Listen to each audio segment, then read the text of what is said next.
Hey guys, tonight we slip through the paper screens of time into feudal Japan.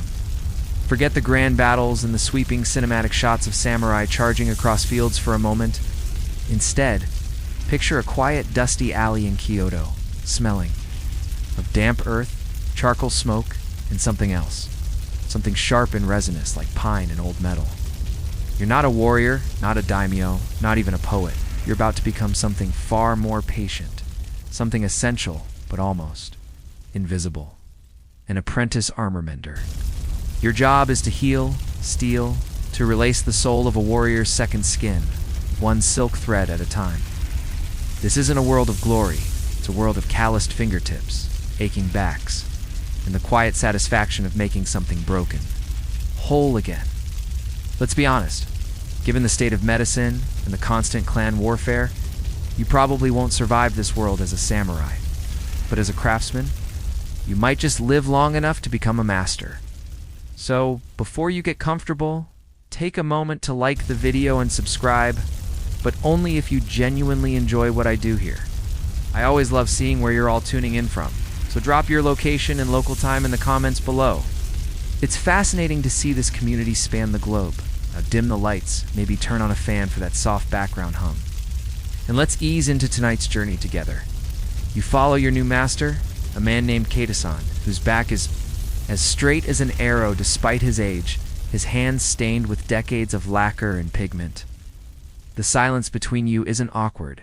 It's a form of communication in itself. Words are sparse here. Actions are everything.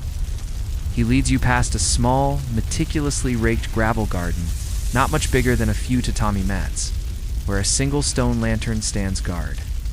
The main workshop is a humble wooden building, its timbers dark with age and soot. He slides open, a heavy wooden door, and the world outside seems to fall away. The air inside is thick, but not unpleasant. It's a complex cocktail of scents. The sharp, almost fruity tank of raw urushi lacquer, the dusty smell of old silk, the cold scent of iron and the warm, comforting aroma of the charcoal brazier in the corner, keeping a pot of something thick, and dark, gently steaming.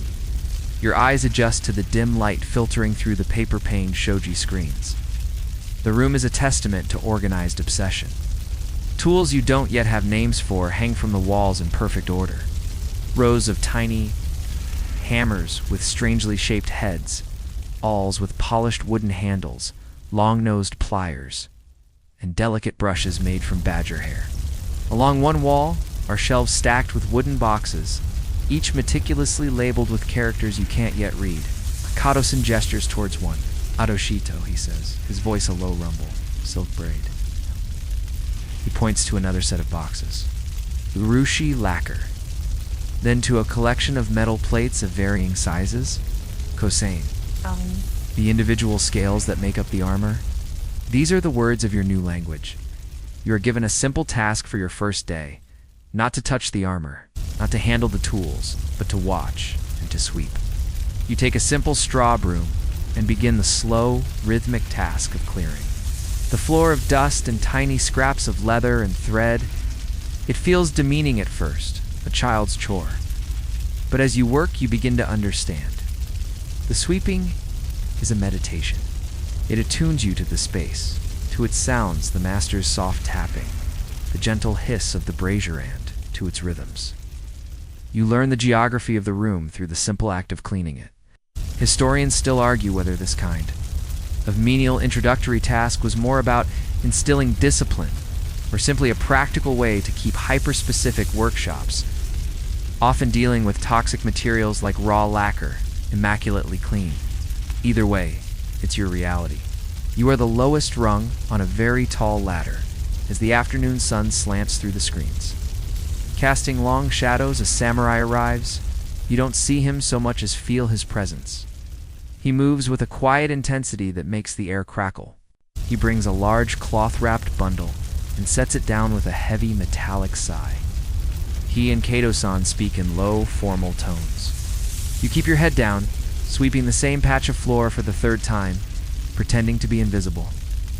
You catch a glimpse of the armor as they unwrap it. It's a deep indigo blue, but it's scarred. A chest plate is dented, several rows of silk lacing are severed, and a decorative element on the shoulder guard is bent and broken. It looks tired, wounded.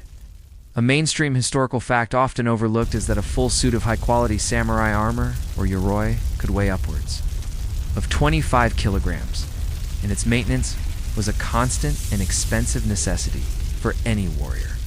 The samurai leaves as quietly as he came, leaving the wounded armor behind. It sits in the center of the room like a fallen warrior waiting. Kato-san looks at the armor, then at you. He doesn't smile, but there's a flicker in his eyes. He gestures for you to come closer. Your apprenticeship has just truly begun. You put down your broom. The sweeping is over.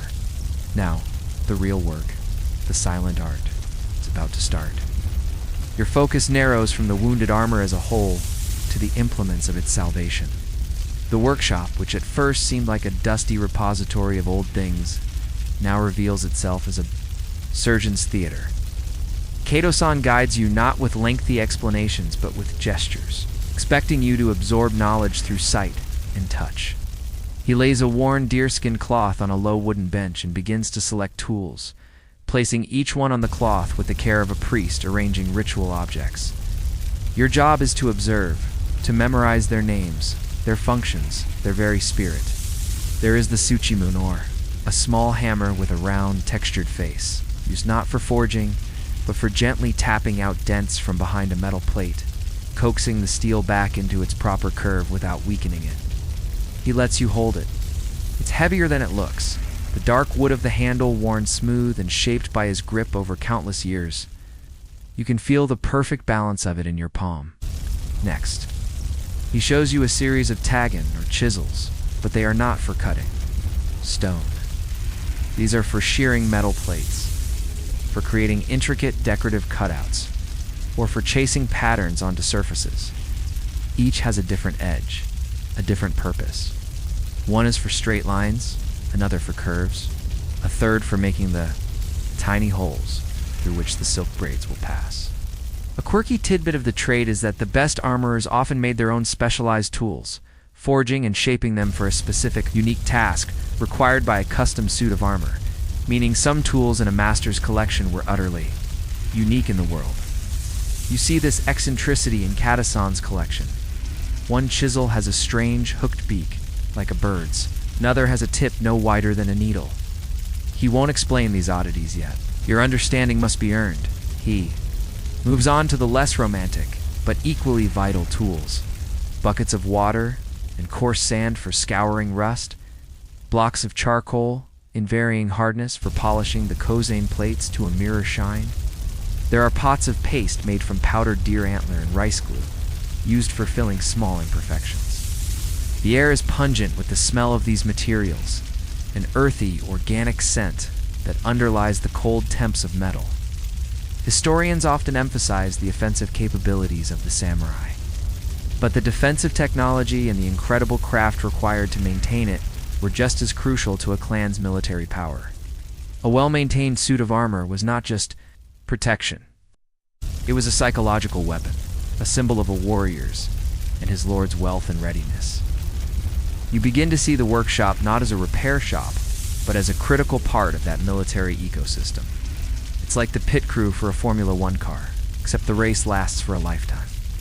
And the penalty for failure is a whole lot more final than just losing a trophy. Kato-san directs your attention to a corner where hanks of raw materials are stored. There are tanned hides of deerskin, soft and pliable, used for lining the armor and for certain types of lacing.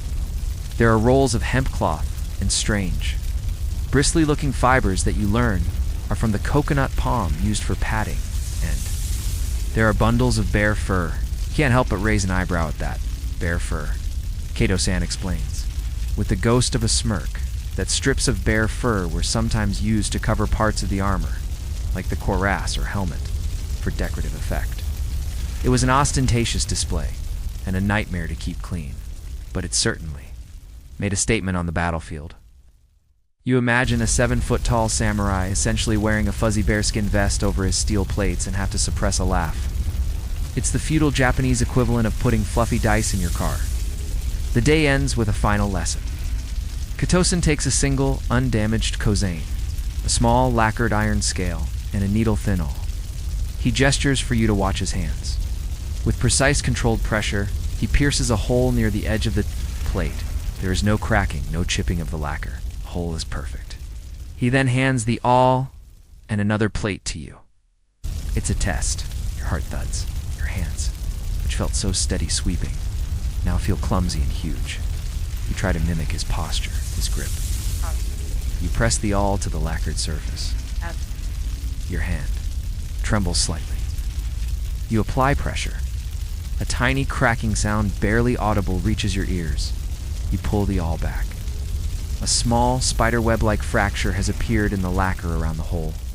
It's a failure. You look at your master, your face burning with shame. He simply takes the plate from you, places it on a separate pile. The scrap pilot hands you another. He doesn't say a word. The message is clear. Do it again and again until it is perfect. The sun has set, and the only light is from the oil lamps, casting dancing shadows. Your apprenticeship is a mountain of these tiny lacquered plates, and you must climb it one perfect hole at a time. After days spent mastering the simple, perfect hole, Kato-san decides you are ready to graduate from metal to fabric. You now turn your attention to what holds the armor together, not just physically, but aesthetically. The odosiedo, the flat silk braids.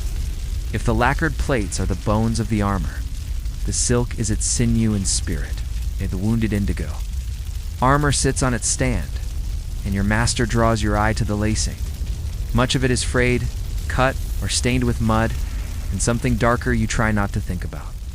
He shows you how the pattern of the lacing, the odoshi, is not random. It's a precise, intricate system that allows the thousands of individual plates to move as one, articulating with the wearer's body. A mainstream fact is that the color and style of the lacing were primary identifiers on the battlefield, often more so than the clan crest or mon. A warrior could be recognized from a distance by his distinctive Kabeki Odoshi close-knit lacing, or Sogakodoshi sparse point lacing. Its specific color combination, Kato-san, leads you to the boxes of odosiedo you saw on your first day. He opens one, and the sight almost makes you gasp. It's filled with braids of an incredible, vibrant saffron yellow. So bright, it seems to generate its own light in the dim workshop. He opens another, a deep, rich crimson. A third, a pale, ghostly white. Each color has meaning. Red for valor, and aggression, blue for steadfastness, white for purity and death. He explains that a single suit of armor can require hundreds of meters of this precious silk. Your first job is not to braid, but to prepare. You are to take hanks of new, indigo-dyed silk braid, the exact shade as the original and treat it. He hands you a small pot of dosa, a gelatinous sizing solution made from animal glue and alum. You must paint this onto every inch of the new braid and let it dry. This stiffens the silk slightly, making it easier to thread through the tiny holes you practiced making, and also protects it from fraying. The work is mind-numbing. You spend hours upon hours stretching out lengths of silk braid and carefully, evenly painting on the clear sizing solution with a wide, soft brush. It's sticky, repetitive, and your back aches from leaning over the low bench. It's another form of meditative labor, another test of your patience. There are no shortcuts. An uneven application could make the braid too stiff, or leave it too soft, compromising the entire repair. A single drop of misplaced glue could ruin a whole section. It's at this point you realize being an armorer is 90% tedious prep work, and 10% the cool part where you actually fix stuff. It's like wanting to be a rock star, but discovering the job is mostly about winding cables and tuning guitars for someone else. As you work, Kato-san sits nearby, beginning the painstaking process of dismantling the damaged sections of the armor. He uses a thin bamboo pick to unknot and pull out the old broken laces. He works with a surgeon's precision, his movements economical and sure. He lays out the salvaged metal plates in exact order on a large mat, creating a map of the armor's construction. This is where you encounter a subject of scholarly debate. How much of an armorer's job was pure restoration versus subtle improvement? Some historians believe that a master craftsman, when repairing a suit, might make small, unasked for modifications, improving the articulation of a joint, or using a stronger lacing technique he developed to enhance the armor's function, based on the damage he observed. It was a silent dialogue between the warrior who used it and the craftsman who healed it. You finally finish preparing a massive quantity of indigo braid. It hangs in stiff, neat rows, drying in the workshop's still air. You feel a small surge of pride, which is immediately squashed by your next task. Kaido-san hands you a small, flat needle with a large eye and one of the newly stiffened braids. He then points to two of the salvaged plates from the armor. Kogurami, he says. The knot. He demonstrates the specific, complex knot used to tie the plates together from behind, a knot designed to be incredibly strong, yet lie flat, so it wouldn't chafe the wearer. Then he unravels it and gestures for you to do it. Your fingers feel like clumsy sausages. The stiff braid resists. Your first attempt is a loose, ugly mess. Your second is no better. You remember the frustration of piercing the lacquered plates. This is the next level of the same trial. A quirky, lesser-known aspect of this work is the use of kusun, a type of waxed, blackened deerskin cord for areas requiring extreme durability, like the hinges of the cuirass. While the silk was beautiful, this ugly Tufosnal's cord was the armor's secret workhorse. As the day ends, you are still there, practicing that one single knot over and over. The pile of your failed attempts growing beside you, the shadow of the great indigo armor, looming over your shoulder like a silent judge. Now that the armor is partially dismantled, and you've become intimately familiar with the silk that once held it together, it's time to confront the damage itself. Kato-san motions you towards the D, the cuirass, or chest and back plate, which rests on a padded stand. This is the heart of the armor, and it has taken a brutal blow. A deep, ugly dent mars the left side of the chest, right over where a warrior's heart would be. The indigo lacquer is shattered around the impact point, revealing the bare metal beneath, which is already showing the faint, reddish bloom of rust. Your master doesn't speak. He wants you to look, to truly see. This is not just a piece of damaged metal. It's a story written in steel. You can almost hear the roar of the battle, the clash of weapons, the desperate grunt of the man who wore this. What kind of weapon made this mark? A spear thrust, the blunt force of a war club, a fall from a horse. You run your fingers lightly over the indentation. It's a violation of the armor's perfect protective curve. Kato-san finally speaks, his voice low. The steel remembers, he says. You must listen to it before you can heal it. He explains that your job is not to erase the scar completely. A warrior's armor, like a warrior's face, should show its history. Your job is to restore its strength and integrity while respecting the story it tells. An overly perfect factory-fresh repair would be an insult, a lie. It would erase the moment of bravery or luck that allowed the samurai to survive the blow. This philosophy is a core tenet of many traditional Japanese arts, known as Wabi-Sabi, the finding beauty in imperfection and transience. The dent is a part of the armor's journey now. He shows you how to examine the rest of the plates. You pick up one of the sewed, the large rectangular shoulder guards. Edges are scraped and nicked, testament to countless parries and glancing blows. You find a row of kosein on the kusazori, the skirt-like tassets that have been sliced clean through, the work of a razor-sharp blade. But a standard historical fact is that while samurai are famous for their swords, the primary weapons on the chaotic battlefields of the Sengoku period were actually the spear yari and the bow yumi. Sword duels were more the exception than the rule, and armor had to be designed to deflect the piercing point of a spear in the rain of arrows. Before worrying about a katana blade, the slice, then, was likely from a desperate close quarters. Fight Got Kata-san points out something less dramatic, but more insidious. On the lower plates of the greaves or suniate, there are patches where the lacquer has bubbled and peeled away. He explains this is not battle damage, but the slow, relentless attack of mud and moisture. A samurai might spend days on campaign in the rain, crossing rivers and rice paddies. Water would seep in, get trapped between the plates and the fabric, lining, and begin its patient work of destruction. Rust is a far greater enemy to armor than any sword. This is where your repair will be most crucial. Not just fixing the spectacular damage, but halting the quiet decay that could destroy the armor from within. It's less glamorous, sure. Nobody tells epic poems about the guy who brilliantly stopped some rust, but without that guy, the hero of the poem would have his armor fall apart mid-battle. Your master then directs you to a truly strange piece of damage. One of the decorative wing-like attachments on the helmet, the fukigayeshi, is bent at an absurd angle. It's made of lacquered leather and embossed with the family crest. The damage isn't from a weapon. It looks like it got snagged on something. Keto-san taps it, a twinkle in his eye. Probably a tree branch, he mutters, running away. It's a rare moment of levity. You picture the grim-faced samurai in the heat of a chaotic retreat, getting his fancy helmet decoration caught on a low-hanging branch like a cartoon character. It's a quirky, humanizing detail. Historians can reconstruct battles from chronicles and archaeological finds, but these small, mundane moments of awkwardness are lost to time, except when their evidence is etched into an object like this. Your job will be to gently steam and press this leather back into shape, preserving the embossed crest. The inspection is over.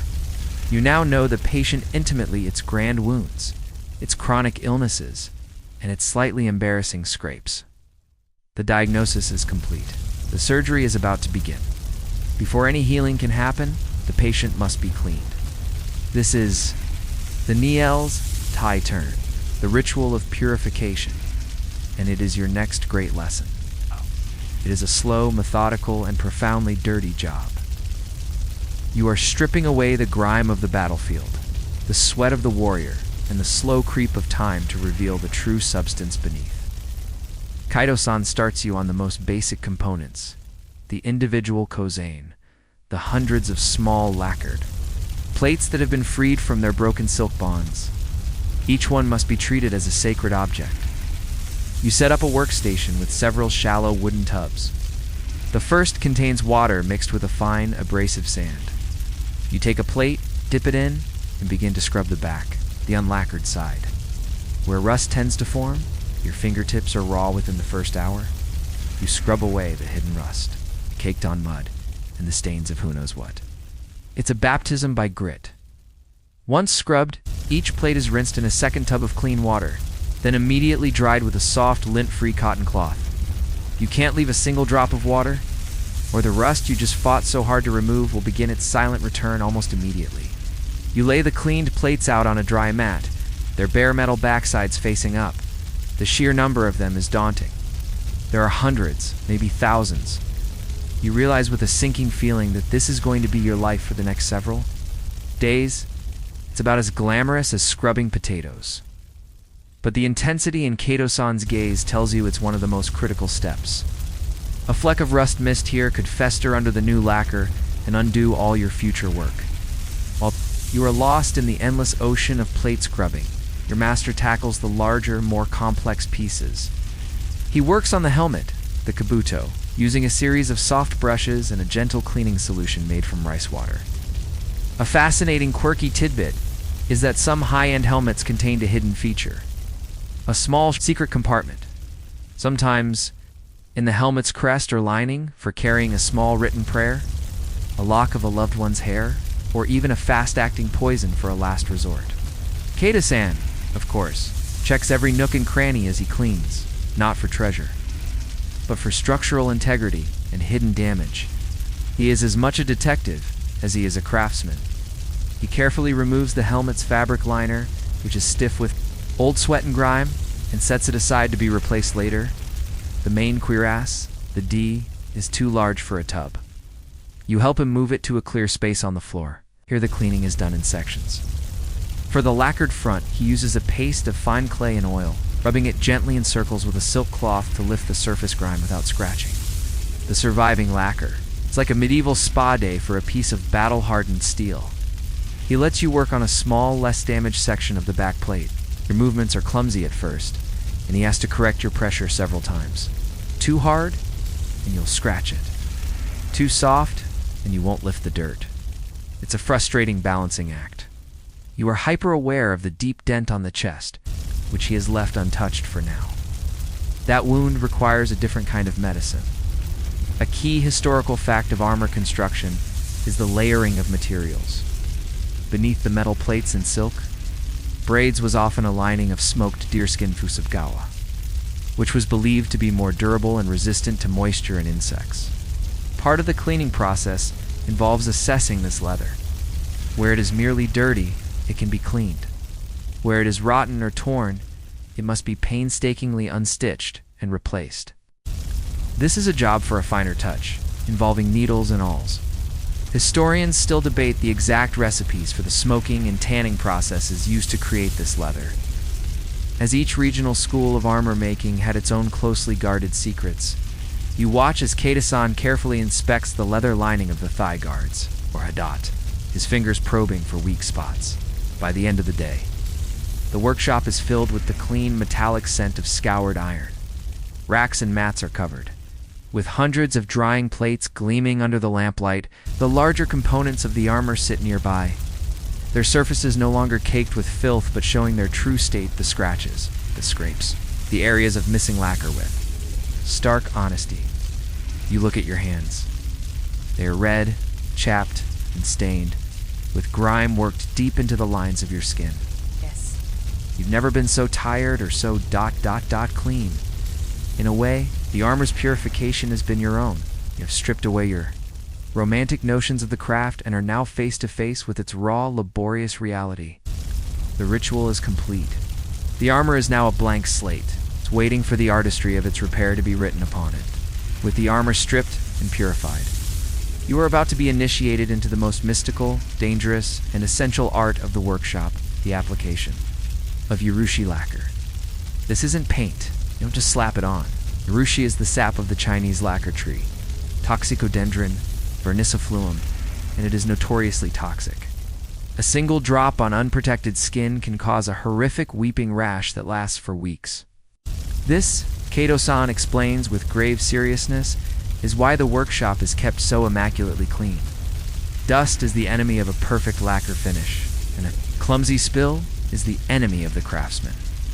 You now understand why your first job was sweeping. You are to wear long sleeves, tied at the wrists, and handle everything with extreme care. It's like being initiated into a secret society where the hazing ritual involves Poison Ivy's angrier, more ambitious cousin. Kato-san begins by preparing the lacquer itself. He has several earthenware pots containing the raw, viscous sap, which looks like dark honey. A key historical fact is that raw urushi is not used as ease. Must be carefully filtered through layers of special handmade paper, then stirred and heated gently to remove excess water and impurities. This process can take days and determines the final quality and transparency of the lacquer. He performs this ritual with the focus of an alchemist, his movements slow and deliberate. He then begins mixing in pigments. For the indigo armor, he takes a powdered mineral pigment to deep, rich blue, and adds it to a pot of clarified lacquer, stirring it endlessly with a wooden spatula until the color is perfectly uniform. He creates a second, smaller batch of black lacquer in a tiny, precious pot of clear lacquer, to which he adds powdered gold. Your first task is to apply the undercoats to the hundreds of cleaned kozane plates. You use a special kind of spatula, a hira, carved from a single piece of cypress wood. You must apply a thin, even layer of unpigmented urushi to seal the metal. This is your final exam in patience. It's too thick, and it will never cure properly. Too thin, and it won't protect the metal. After applying the coat to a dozen plates, you carry them to the furrow, which is essentially a wooden curing cabinet. A quirky fact about urushia is that it doesn't dry in the conventional sense by evaporation. It cures through a chemical process called polymerization, which requires high humidity and warmth. The furrow is kept around Y humidity and Y minus 30 degrees Celsius. You place the sticky plates inside, close the door, and wait. The curing process for a single layer can take 1 to 2 days. A full repair might require dozens of layers. You begin to understand why a masterfully made suit of armor was worth a fortune, while you are occupied with your endless sea of tiny plates. Catterson turns his attention to the great dent in the cuirass. He won't hammer it out yet. First, he must fill the cracks and stabilize the area. He creates a putty called kokuso, a mixture of lacquer, finely chopped hemp fibers, and clay dust. He carefully works this paste into the spiderweb of cracks around the main impact, filling every void. Historians still argue about the precise recipes for these filler compounds, which were highly guarded trade secrets. Some may have included powdered charcoal, incense, or even ceramic dust to achieve different levels of hardness and flexibility. Kato-san is a master of this craft, applying the kokuso with a delicate bamboo tool, sculpting it to match the original curve of the armor. It's a form of structural first aid for wounded steel. Once the filler has cured, the area is sanded down with a smooth charcoal block until it is perfectly flush. Only now does Kato-san begin the process of applying the new color. He uses a brush made from women's hair, prized for its fineness and ability to hold the lacquer without leaving streaks. He applies the first layer of indigo urushe, goes on dark and glossy. He works with impossible grace, his hand never faltering. The single brushstroke seems to contain years of practice. He then places the entire cuirass into a much larger furrow to cure. The process will be repeated again and again. Cure. Wet sand with a fine abrasive, apply another layer. Each time, the color deepens, the finish becomes more luminous. You watch, mesmerized. You are still on your first undercoat for the 1000th tiny plate, while he is resurrecting the heart of the armor. One day, you might be allowed to apply a final coat, but that day is a long, long way away. For now, you are the keeper of the plates, the guardian of the curing cabinet, and a silent witness to the slow, magical rebirth of color. Weeks have passed. Weeks of cleaning, preparing, and applying layer after painstaking layer of urushi. The hundreds of small kazane now gleam with a deep uniform indigo, cured to a rock-hard finish. The larger pieces of the armor have been stabilized, filled, and re-lacquered. The great dent on the cuirass, while still subtly visible as a testament to its history, is now smooth and strong, protected by a dozen new layers of color. The air in the workshop no longer smells of grit and grime, but of the sharp, clean scent of cured lacquer and the faint, sweet smell of silk. Now, finally, the moment has come to put it all back together. This is the Ting Mui Cow, High Cinch, the stitch-by-stitch resurrection. This is where you will finally put your practice with the silk braids and complex knots to the test. Kato-san lays the kusazori, the armored skirt, out on a large mat. It consists of several panels or tassets, each made of rows of lacquered plates. He gestures for you to sit. He will assemble the first panel. He will assemble the second, right beside him, mirroring his every move. This is the final exam. No more practice plates. This is the real thing. He takes one of the stiffened indigo braids you prepared what feels like a lifetime ago, threads it through a flat needle, and begins. His hands move with a fluid, mesmerizing rhythm that you now recognize. He passes the braid through the first hole, secures it with the complex kogurami knot you once struggled with, then begins to lace the first two plates together. The pattern is precise, the tension perfect. Each stitch is a prayer of strength. You take a deep breath and begin. Your hands tremble, but not from weakness. It's the weight of responsibility. This isn't a test piece you can discard. This is part of a warrior's soul. You thread your needle. You tie the first knot. It's not as perfect as your master's, but it holds. You begin to lace. Your rhythm is slow, clumsy. You have to pause and think to recall the pattern. You glance over at Kato-san. He doesn't look at you. He trusts that you have learned. His confidence in you is more terrifying than any criticism. You focus on the task, one stitch at a time. The mainstream historical view of armor is often as a rigid shell, but as you lace the plates together, you realize it is more like a textile. The genius of Japanese armor, the lamellar construction, is its flexibility. The thousands of overlapping plates held by silk allow the armor to move with the body. to absorb and distribute the force of a blow in a way a solid plate could not. You fall into a rhythm. The initial fear subsides, replaced by intense concentration. The only sounds are the soft whisk of the silk braid passing through the lacquered holes and the gentle clicking of the plates as they settle into place. It's a quiet conversation between you, the silk, and the steel. You start to understand what Kato-san meant when he said you must listen to the armor. You can feel, through the tension in the braid, how the plates want to lie. You make a mistake. In your focus, you miss a hole, throwing off the whole pattern. Your heart sinks. You have to unthread the last 10 stitches, your face burning with the shame of the error. It feels like a monumental failure. This is why being a craftsman is so much harder than it looks. It's long periods of intense focus, punctuated by moments of soul-crushing stupidity. When you realize you've messed up the last hour of work, Kato-san, outstopping his own work, speaks for the first time in an hour. The thread remembers the path, he says simply. Let it guide you back. You take his advice, slowly unpicking your mistake, watching how the thread straightens, how the plates loosen. You find your error and begin again, this time with more humility, more respect for the complexity of the pattern. A quirky and often overlooked detail in this process is the use of small, hidden knots and sometimes a single, differently colored thread on the inside of the armor, serving as a signature of the armorer or workshop that did the repair. Was a mark of pride, invisible to all but the wearer and another craftsman.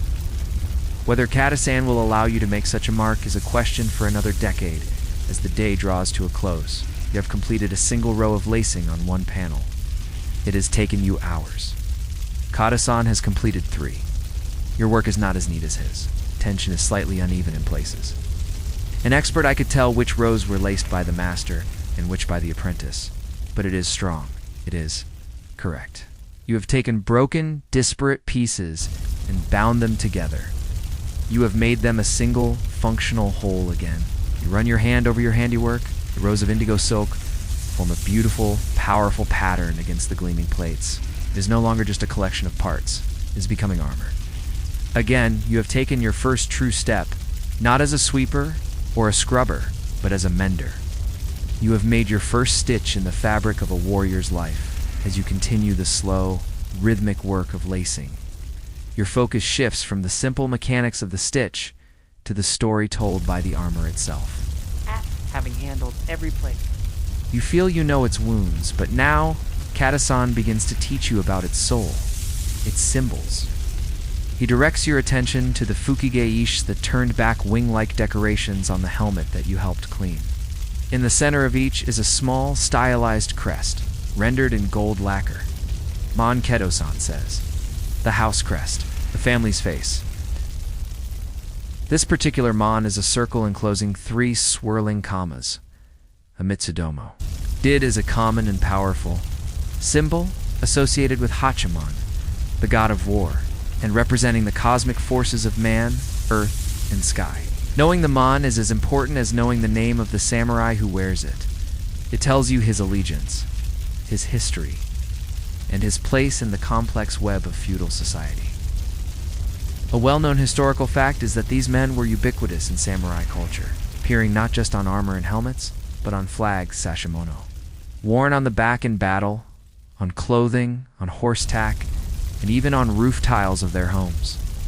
It was the primary means of identification in the chaos of a battlefield, a simple graphic that cut through the smoke and blood to say, I am here. I am Takeda. I am Oda. I am Mori. You are not just repairing an object. You are restoring a name, a lineage. Kato-san explains that the placement of the mon is also significant. It appears on the most prominent protected parts of the armor, though. Helmet, the chest plate, the shoulder guards places where it is most likely to be seen and least likely to be defaced. You move on to lacing a part of the D, the cuirass. As you work, you notice subtler decorations you had previously overlooked, etched into the metal of the backplate, so faintly they are almost invisible until the light catches them just right. Is a small image of Fudomayo, one of the fearsome wisdom kings of Buddhist lore, is depicted with a furious expression, holding a sword and a rope, surrounded by flames. He is a guardian deity, a symbol of immovable faith, who converts anger into salvation. This is a private prayer, a hidden source of strength for the wearer, known only to him and the craftsman, who made or repaired his armor. It's the samurai equivalent of getting a tattoo in a place only you can see. A personal source of strength and identity. While many mon were elegant designs of flowers, birds, or geometric shapes, a quirky tidbit is the existence of some truly bizarre crests. Some minor clans or individualistic samurai adopted mon, depicting centipedes, a symbol of never retreating, mushrooms, radishes, or even a pair of crossed chopsticks. Historians still argue whether these unusual choices were acts of eccentricity, attempts to stand out, or if they held deep personal symbolism for the wearer that is now lost to us. You can't help but chuckle at the thought of a fearsome warrior charging into battle with a giant turnip emblazoned on his chest. It certainly would have been memorable. Codison shows you how to apply the final decorative touches. The restored mon on the helmet wings needs its gold lacquer reapplied. This is a task of extreme precision. He gives you a needle-fine brush and the small pot of gold lacquer you saw. Weeks ago, your heart is in your throat. This is a direct application onto a finished piece. Single slip would be catastrophic. He makes you practice on a scrap plate for an hour, drawing the Mitsudomo symbol over and over until your hand is steady. Finally, he nods. You dip the brush, take a deep breath to still your trembling hand, and touch the tip to the helmet. You carefully trace the swirling lines, your world shrinking to the tiny point of gold at the end of your brush. It takes an eternity, but you finish. It's not perfect, masters. I could see the slight waver in your lines, but it is clean, and it shines with renewed life. You have now participated in restoring the armor's public face, the mon, and have become privy to its private soul, the hidden etching of a god. You understand that the armor is a layered text. The damage tells the story of the warrior's battles. The materials and quality tell the story of his wealth and status. And the symbols, both public and private, tell the story of his identity, his beliefs, and his clan. By repairing it, you are not just a mender of objects, but a keeper of stories, a curator of a single man's vibrant history. Just when you think you've settled into the rhythm of lacquer, silk, and steel, Katosin introduces a new challenge, one that seems utterly bizarre. He brings your attention to a part of the armor you had set aside and mostly ignored, a strange, bristly collar-like piece and some matching trim from the shoulder guards. It's made from blackened strips of leather to which coarse black fur has been attached. You remember seeing the bundles of raw fur on your second day and dismissing it as an oddity? Now you're face to face with the VNG Long GA, the bear fur problem. The fur on the original piece is matted, torn in places, and has a distinct aroma of wet dog and old battles. Your job is to repair and partially replace it. You look at your master, bewildered. Why would a noble warrior clad in gleaming, lacquered steel want to accessorize with something that looks like a mangy hearth rug? Kata-san explains, with that familiar hint of a smirk, that such decorations were all about presence. God, samurai wanted to appear larger than life, more intimidating, more bestial. Adorning armor with the pelts of fierce animals like bears or wild boars was a form of psychological warfare, a way of borrowing the creature's ferocity. A mainstream historical fact is that this kind of elaborate, almost theatrical decoration became more common during the relatively peaceful Edo period, when armor was worn more for status and ceremony than for actual war. However, its roots are in the battlefield, where anything that gave a warrior a psychological edge was valuable. The first step, as always, is cleaning. But you can't scrub bear fur with sand and water. Kaido-san shows you a special technique. Using a fine dry powder made from ground-up rice hulls, you have to work this powder deep into the fur, where it absorbs grease and dirt, and then beat it out with a thin bamboo stick. It's a dusty, sneezy, and thoroughly unpleasant job. You feel less like a noble craftsman, and more like you're grooming a very old, very stubborn pet. The workshop fills with a cloud of dust, and the faint, musky scent of bear. You think this is probably the least glorious task in all of Japan? You could be out there writing death poems and looking stoic in the rain. But no, You're here, beating dust out of a dead bear's old coat. Once cleaned, the damage is obvious. There are bald patches where the fur has been completely torn away. You must now create patches. Codison hands you a piece of the raw bear pelt you saw before. It's thick and surprisingly heavy. He shows you how to use a razor-sharp leather knife to cut new pieces, ensuring the direction of the fur matches the original piece. A quirky but practical tidbit from this craft is that armorers had to be masters of many trades. They were painters, weavers, and, in this case, furriers and taxidermists. There was no call the fur guy, you were the fur guy. Historians still debate the full extent of this multi-craft skill, particularly whether a single workshop would handle everything from forging the steel to tanning the leather and sourcing the bear fur, or if they subcontracted some of the more esoteric tasks. Given Kato-san's vast array of tools, you suspect he's a one-stop shop for all your samurai slaying needs. You begin the delicate process of attaching the new patches. You can't use glue, as it would make the fur stiff and unnatural. Instead, you must painstakingly stitch the leather backing of the new patch onto the original leather base of the armor piece, using a tough, waxed linen thread and a curved needle. The stitches have to be tiny and hidden deep within the fur itself so they are completely invisible. Your fingers, accustomed to the smooth glide of silk, protest at having to push a thick needle through tough, resistant leather. You prick your finger at least 3 times, adding a tiny, personal blood sacrifice to the soul of the armor. After hours of stitching, the patches are in place. The final step is to blend the old fur with the new. The new fur is too clean too. Fluffy. It stands out. Kaito-san shows you how to use a mixture of oil and charcoal dust, applying it sparingly with a stiff brush to darken the new fur and give it the same aged, slightly grizzled appearance as the rest of the piece. You are, in essence, weathering it, adding a fake history to your repair so it doesn't scream, "I was just fixed." You step back and look at your work. The bristly, intimidating bear fur collar is whole again. The patches are nearly invisible.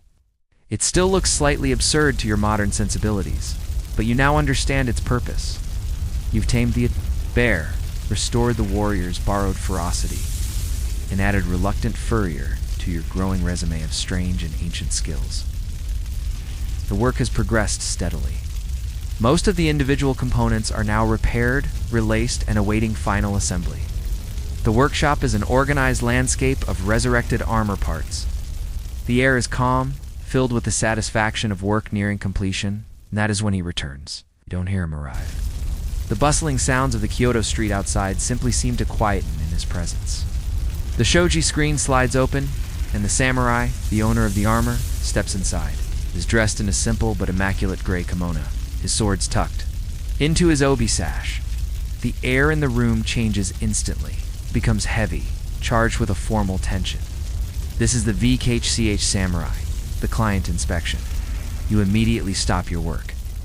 Bowing low from your kneeling position on the mat, your forehead nearly touching the floor. You stay there, silent and still, your eyes fixed on the wood. Grain beneath you. You are a ghost, an irrelevance.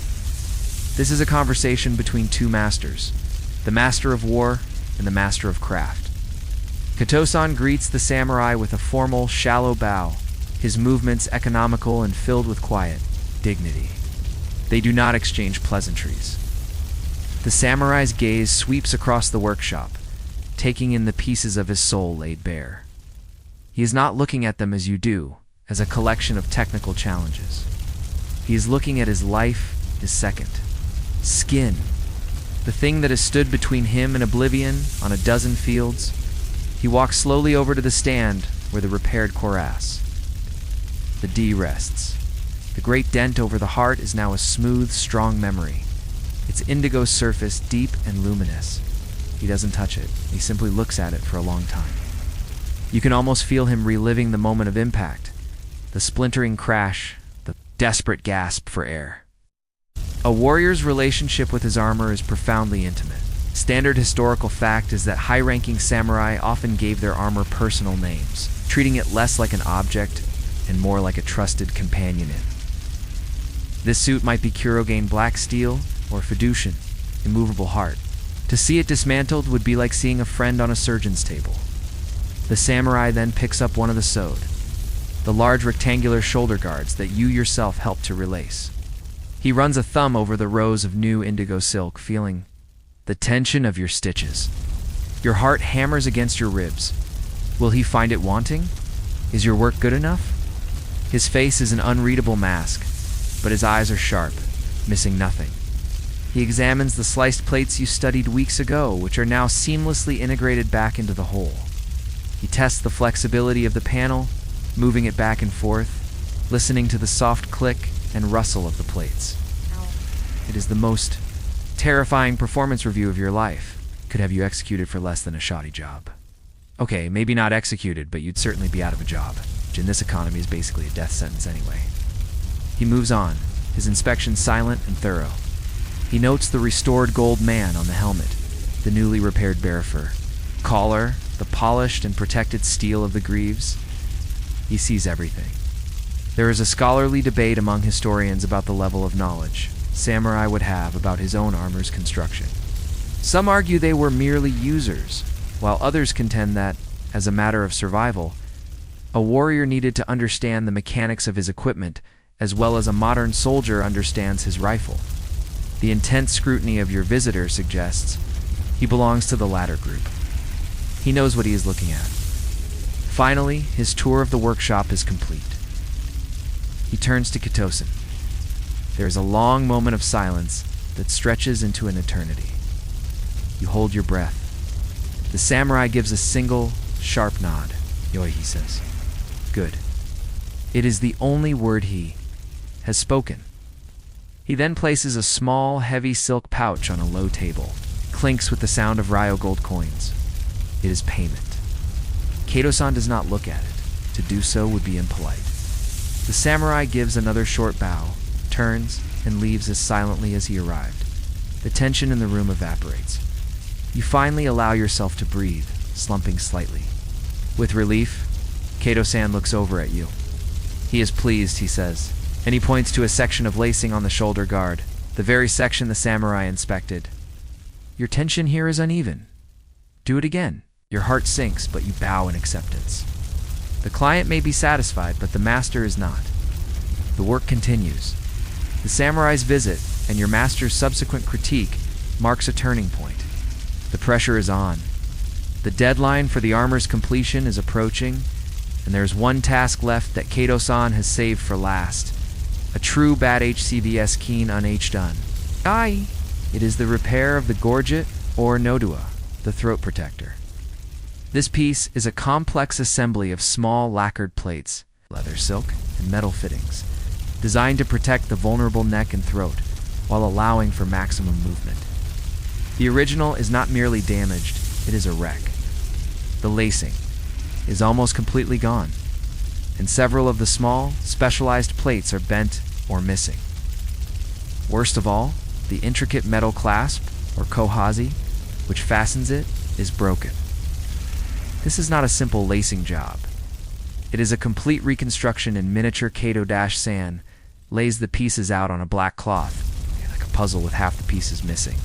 He explains that you will be the one to repair it under his direct supervision. Your heart plummets into your stomach. This is the most complex piece, the one requiring the most delicate touch. To entrust it to you feels like a cruel joke. But then you look at his face. There is no humor in it, only a calm, unwavering expectation. This is your final test as an apprentice. All the skills you have learned, piercing holes, lacing, knotting, working with lacquer and metal, come together in this single, small object. He believes you are ready, even if you are absolutely certain you are not. The first step is to fabricate the missing plates. They are not standard kozane, but small, custom-shaped scales that curve to fit the throat. You must take a sheet of iron, cut out the rough shapes using a heavy shear, and then begin the slow process of hammering them into the correct curvature over a small mushroom-shaped anvil. This is blacksmithing on a jeweler's scale. The mainstream. Historical view often separates armor making from armor mending, but in a small, High-end workshop like this, the skills had to overlap. An armorer had to be able to create as well as to fix. You spend a full day just shaping these 3 small pieces of metal, your hammer taps echoing in the quiet workshop. Your arms ache, and your first 2 attempts are clumsy failures that Kata-san wordlessly adds to the scrap pile. Once the plates are shaped, they must be lacquered. You know this process well by now, but the pressure feels different. These are not anonymous plates in a batch of hundreds. They are your own creations. Apply the undercoats, the indigo-colored coats, and the final clear coats, carefully curing them in the furrow after each layer. The process takes more than a week in which you also work on other, simpler lacing tasks. But your mind is always on the 3 small, gleaming plates in the curing cabinet. The greatest challenge is the clasp. It is a beautiful, intricate piece of metalwork, a small hook and loop mechanism decorated with fine engraving. The hook has snapped off. It is too small to forge. Kaido-san introduces you to a new technique, brassing. Using a small charcoal brazier and a blowpipe, you must heat the tiny broken parts to a glowing red, and then fuse them together with a sliver of silver-copper alloy. A quirky tidbit of metallurgy is that Japanese craftsmen developed incredibly sophisticated alloys and metalworking techniques, many of which were centuries ahead of their European counterparts. Historians still marvel at the purity of the steel and the artistry of the metal joining, though they still argue whether these skills were developed independently or influenced by techniques from mainland Asia. You spend hours practicing with the blowpipe, learning to control the direction and intensity of the flame. It's like trying to perform surgery with a dragon's breath. Your first attempts melt the scrap pieces into useless blobs. Finally, you are ready. With Katosan watching over your shoulder, you carefully position the 2 broken pieces of the clasp together with iron tongs. Heat them with the blowpipe until they glow cherry red, and apply the tiny sliver of brassing alloy. There is a flash of liquid silver, and it's done. You pull the piece from the heat and let it cool. You test it. It holds. The hook is strong. It's not the prettiest repara. Faint silver line betrays the join, but it is functional. It's a relief that washes. Over you is so profound it leaves you weak. Now, all that remains is the assembly. You lay out the old plates and your newly fabricated ones. Take the indigo silk you prepared and begin the complex lacing pattern that binds them all together. Your hands finally move in with a confidence you didn't know you possessed. You attach the repaired clasp. It takes you 3 full days of concentrated work. At the end, you hold up the finished no-dawa. It is whole, it is strong, it is beautiful. You hand it to Kaio-san, inspects it from every angle, tests the clasp, and checks the tension of your lacing. He looks at you and gives a single, slow nod. He does not say good. He does not need to. I've passed his test. You have faced the most complex challenge, and through sheer bloody-minded patience, you have succeeded. The final nod of approval for the no-dawa repair should feel like a victory, but there's no time to celebrate. The deadline looms. The samurai will return for his armor in 2 days, and the final assembly is not yet complete. What follows is Amdai Banan, a long night by candlelight, a final desperate push to bring all the disparate parts together into a unified whole. The familiar daytime rhythm of the workshop dissolves as dusk settles over Kyoto. The sounds of the city outside fade to a murmur, replaced by the chirping of crickets and the soft hiss of the oil lamps that you and Kato-san light, dotting the room with pools of warm, flickering light. The workshop transforms in the darkness. The shadows lengthen, turning the racks of tools into strange, skeletal figures, and the armor stand into a waiting sentinel. The familiar space feels more intimate, more sacred. It's just you, your master, and the work. There is a sense of quiet urgency. Katosan prepares a pot of strong green tea, the steam mingling with the lamplight. There will be no sleep tonight. Your task is to begin the final assembly of the main body components, attaching the sewed shoulder guards to the DI, cuirass, and connecting the multi-paneled kusazori tassets to the base of the cuirass.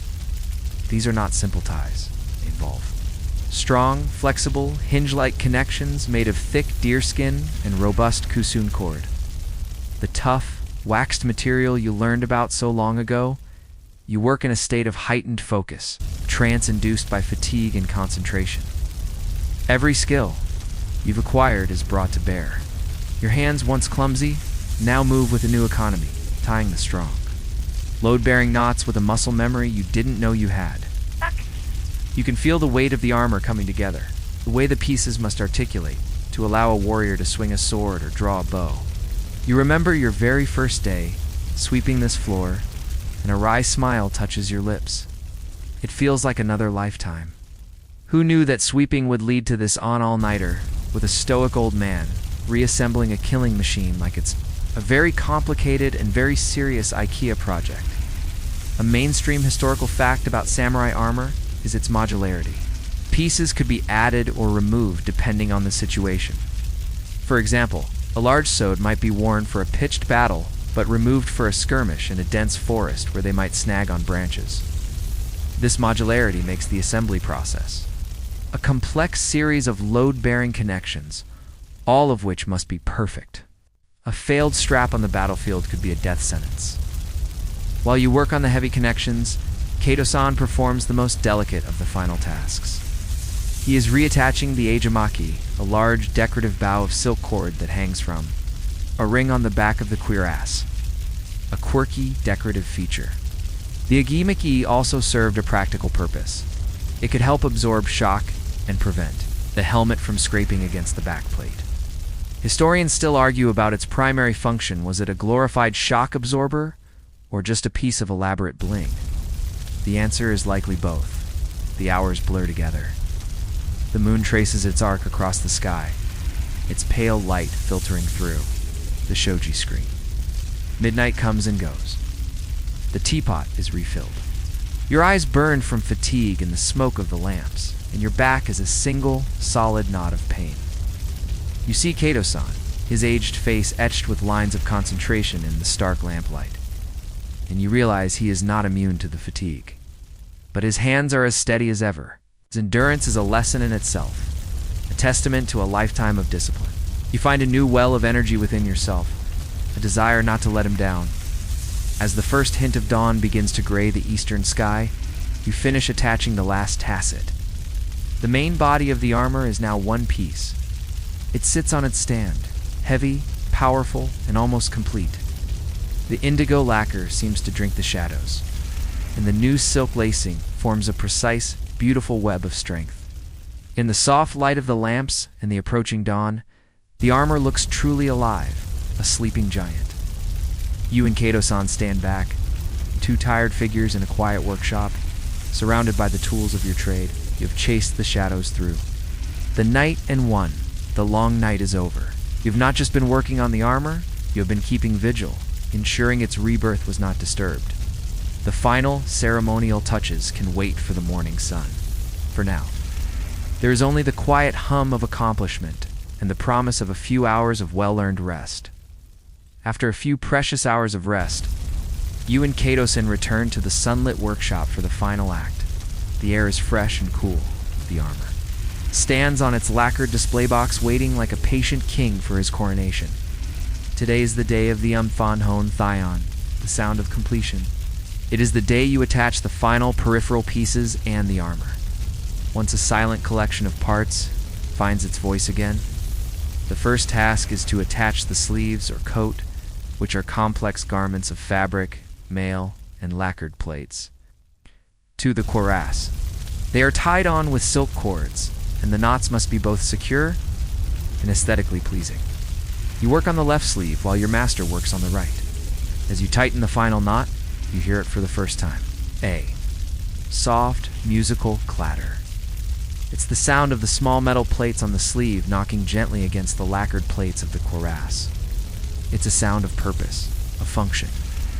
You then attach the thigh guard's hydate and the greaves sunyate. Each piece you add, each knot you tie, contributes a new note to the chorus. The rustle of silk against leather, the soft thud of padding, settling into place, and the sharp, metallic click of a clasp being fastened. You are not just assembling, you're orchestrating, you're tuning an instrument of war. Kato-san hands you the helmet, the kabuto. It is the crown of the ensemble. Your final task is to attach the throat protector you so painstakingly repaired, the no-dawa. You handle it with reverence, your fingers tracing the faint silver line on the clasp that only you know is there. You fasten it to the helmet's underside. The click of the clasp snapping shut is definitive, a sound of absolute finality. It echoes in the quiet room. You have come full circle, from trembling apprentice to a craftsman capable of restoring the most intricate parts. A mainstream historical fact is that the acoustics of armor were a real consideration. Warrior needed to be able to hear commands and the sounds of the battlefield, so helmets were designed not to be completely soundproof. The subtle ringing and clattering of one's own armor was a constant auditory companion in battle. A sound that meant you were still protected, still alive, with the throat guard attached. All that is left is to place the helmet on the shoulders of the D. Kaitasen gives you the honor. You lift the heavy helmet, feeling its weight and balance. It is a moment heavy with symbolism. You gently lower it into place. As the metal rim of the helmet settles onto the gorget plate of the cuirass, it makes a solid resonant clank. That is the sound. That is the sound of wholeness. The armor is complete. It stands before you, a formidable, breathtaking sight. The deep indigo of the lacquer, the vibrant patterns of the silk lacing, the glint of polished steel and gold, the dark menace of the bare fit all comes together in a symphony of deadly beauty. You step back and stand beside your master. You both look at the finished work, a silent communion of shared effort. The armor seems to have an energy of its own now. It has a presence, a quirky, almost philosophical notion among some armorers was the belief that a newly repaired suit of armor was asleep. It needed to be woken up. Katosen walks forward and does something unexpected. He strikes the chest plate once, lightly, with the knuckle of his middle finger. A deep, resonant bong fills the workshop. It's a clear, beautiful note, like a temple bell. This, he explains, is to settle the spirit Tama back into its home. Historians would call this superstition, but in the quiet reverence of the workshop, it feels like the most logical thing in the world. You're not just an engineer, you're also involved in tech support for the soul. The armor now stands ready. The silence that follows the ringing of the chest plate is different. It's not an empty silence.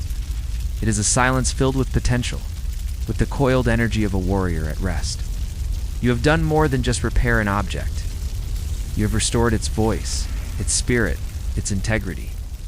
From the first scrape of sand on a rusty plate to the final resonant chime of the settled spirit, you have been part of its entire journey of rebirth. The sounds of your labor, the tapping, the scraping, the whisk of thread, have all been replaced by the singular, silent, powerful presence of the completed work. The symphony is over. The only thing left is the applause of the client. The day arrives. The air in the workshop is different today. It's clean, orderly, and still. The usual creative chaos of tools and materials has been tidied away. All that remains is the lacquered armor box, the Yorobitsu, and standing proudly upon it, the reborn suit of armor. You and Kato-san are dressed in clean, formal robes. You are not craftsmen today, you are presenters. This is the Kone. Kick Joturv, the moment of return. A ceremony as formal and significant as any tea ceremony or temple ritual.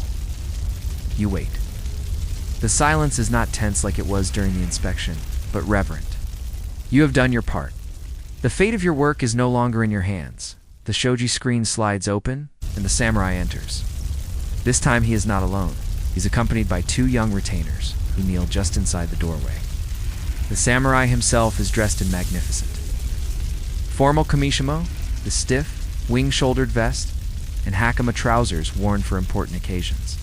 His demeanor is grave, his focus entirely on the suit of armor that stands in the center of the room. He approaches it not as a customer picking up an order, but as a man greeting a comrade returning from a long and difficult journey.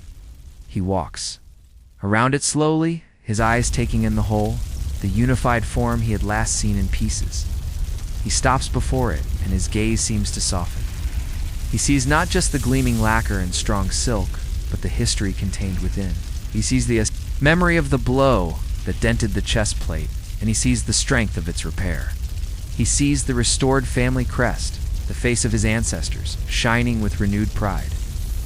He sees the intimidating menace of the bear fur, its spirit of ferocity restored. There is a long silence as he communes with his other self. A mainstream, historical fact often forgotten in the tales of warrior prowess is the immense cost of this equipment. A high-quality suit of armor could be worth the price of a small house, sometimes even a whole village, representing a significant portion of a clan's wealth. Its proper maintenance was a matter of fiscal responsibility as well as personal survival. The samurai turns to Kato-san. They bow to each other, a deep, slow bow of mutual respect between two men at the pinnacle of their respective professions. There are no words of thanks, no effusive praise. Such things would be vulgar, insufficient for the gravity of the transaction. The gratitude is expressed in the depth of the bow, in the shared understanding of the work's importance. Then looks at you, the apprentice. He holds your gaze for a moment, and you feel as though he is seeing the entirety of your journey from the clumsy boy with the broom to the young man who helped resurrect his armor. He gives you a short, sharp nod. It is a nod of acknowledgement, of inclusion. In that moment, you are no longer invisible. You are part of the story. You feel a flush of pride so intense, it almost makes you dizzy. It's better than getting a gold star, better than a letter of recommendation.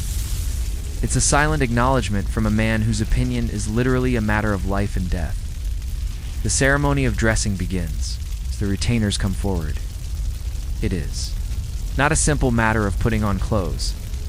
A key part of the handover is ensuring the armor is fitted correctly to the wearer. This is the final quality check. The retainers, who are trained in this task, begin to dress their lord in the armor, piece by piece, in a precise and practiced order.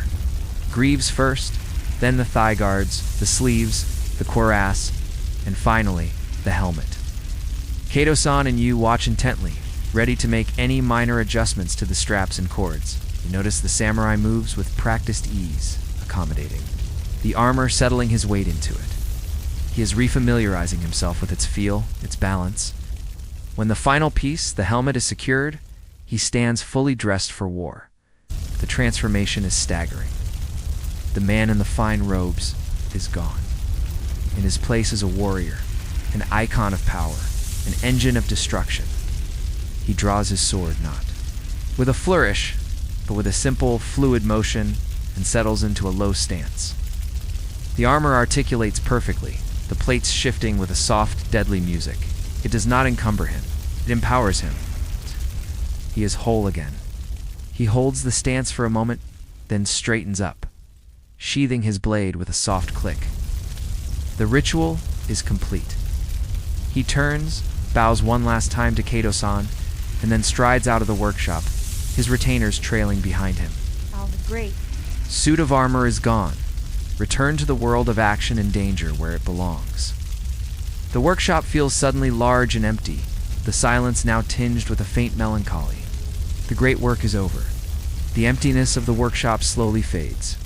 Over the next few days, replaced by the familiar clutter of a new project, a set of simpler Ashigaru foot soldier armor that needs restrapping. But something has changed. So the work is the same, but you are not. You look back on the journey with the indigo armor not as a series of tasks, but as a profound education. You have learned the language of steel, the grammar of silk, the poetry of lacquer. You have earned your DSN in theme long, your silent legacy. Your hands, now calloused and stained in the right places, move with a new certainty. You are no longer just an apprentice. You are a craftsman. You are a keeper of the silent art. You often think of the samurai. You picture him on a battlefield, the indigo armor, a beacon of defiance. Think of the dent over his heart, the scar you helped to heal. And you wonder if it will ever face another blow. Will your stitches hold? The clasp you braze together withstand the shock of a fall? Will the lacquer you so carefully applied deflect the spear point? A craftsman's worry is a unique and quiet anxiety. You have poured a piece of your own spirit into that armor, and that piece of you now rides into danger on the shoulders of another man. This is the nature of your legacy, It is anonymous, unsung, but absolutely vital.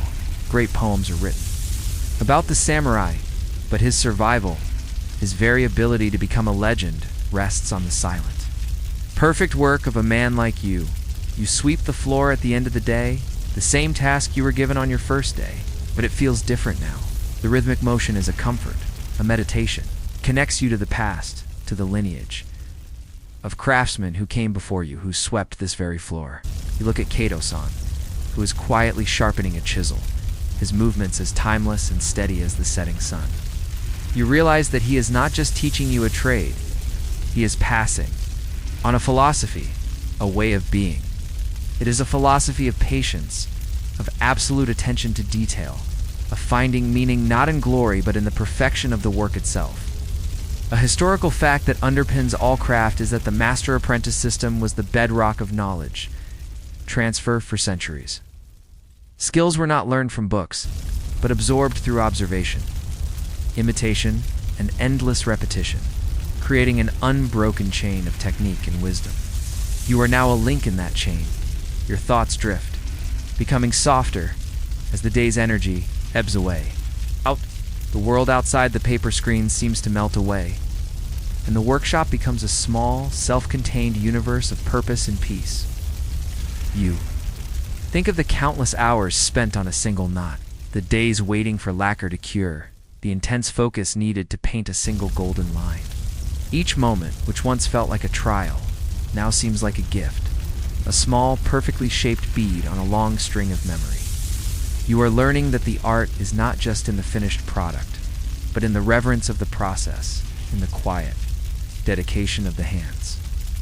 Your role in this world is not to create from nothing, but to mend, to preserve, to honor what has been. You are a guardian of history, a healer of wounds, both physical and spiritual. Your name will never be recorded in the grand chronicles of the clans, but it is stitched into the soul of the armor. It's a silent testament to your skill and your patience, a quiet legacy that will endure as long as the warrior draws breath. And as you settle deeper into this thought, the sharp edges of the day begin to blur. The workshop, with its smells of wood and steel and oil, becomes a warm, safe cocoon. The rhythmic sound of your master's whetstone sliding against the chisel is a steady, gentle lullaby, a sound of continuity, a promise that this craft, this silent art, will continue tomorrow and the day after that. Let the soft, repetitive sound guide your own breathing, in and out, a slow and easy rhythm. The battles and the deadlines are all in the past now. There is only the calm of the present moment, the quiet satisfaction of work well done. The world can wait. Here, in the fading light, there is only peace and the gentle, steady feeling of finding your place in the grand, silent tapestry of things. Allow yourself to drift on that feeling down into a deep